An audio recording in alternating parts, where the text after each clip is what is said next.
Welcome to the Explainer. Today we are digging into a massive shakeup of India's labor laws. It's called the OSH&WC Code of 2020, and it's a single, powerful law that's set to replace a whole mountain of old, confusing rules that affect pretty much every single workplace in the country. 13! Just think about that number for a second. For decades, that's how many different, overlapping, and frankly confusing laws were supposed to govern workplace safety in India. It was a complete mess, just waiting for a reset. So the main idea behind this whole reform was, radical simplification. It takes that tangled web of 13 different acts and boils them all down into one single streamlined code. The goal? To finally have a clear, modern framework that works for both employers and employees. So here's how we're going to break this down for you. First, we'll look at how they crammed 13 laws into one. Then, and this is a big one, we'll get into the new rules for contract work.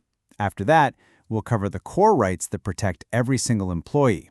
And finally, we'll put a spotlight on some new safeguards for specific groups of workers. All right, so let's start with that big picture.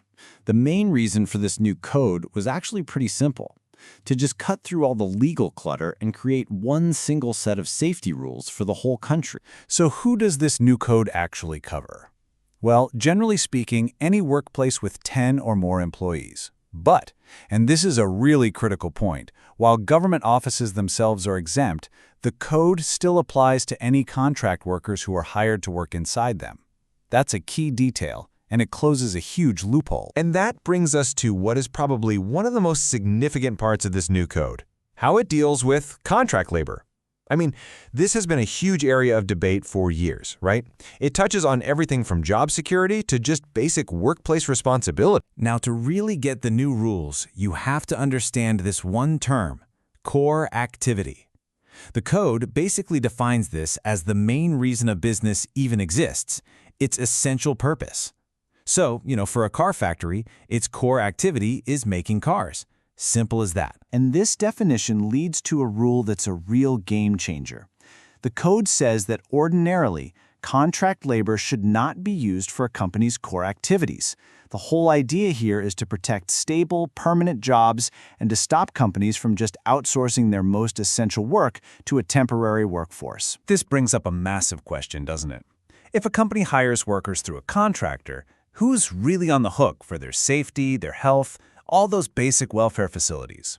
Is it the contractor, or is it the company they're actually doing the work for? The code's answer is crystal clear: the principal employer.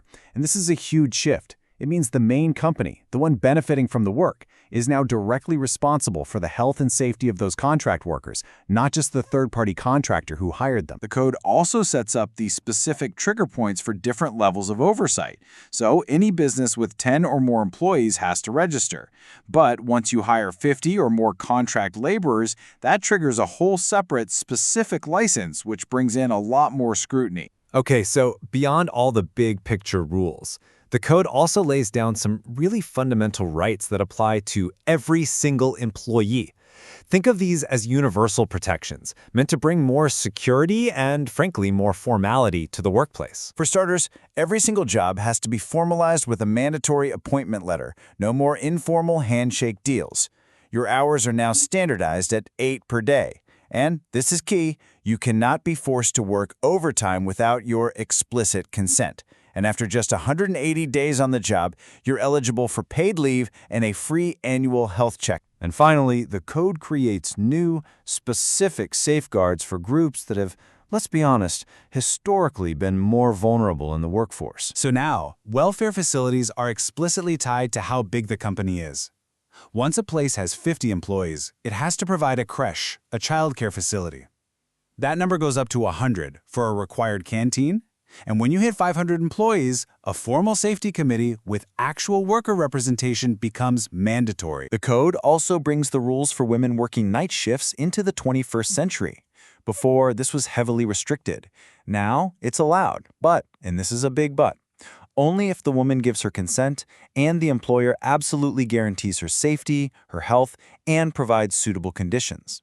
It's about opening up opportunities while making sure protection is paramount. And, for the first time ever, there are specific protections built in for interstate migrant workers.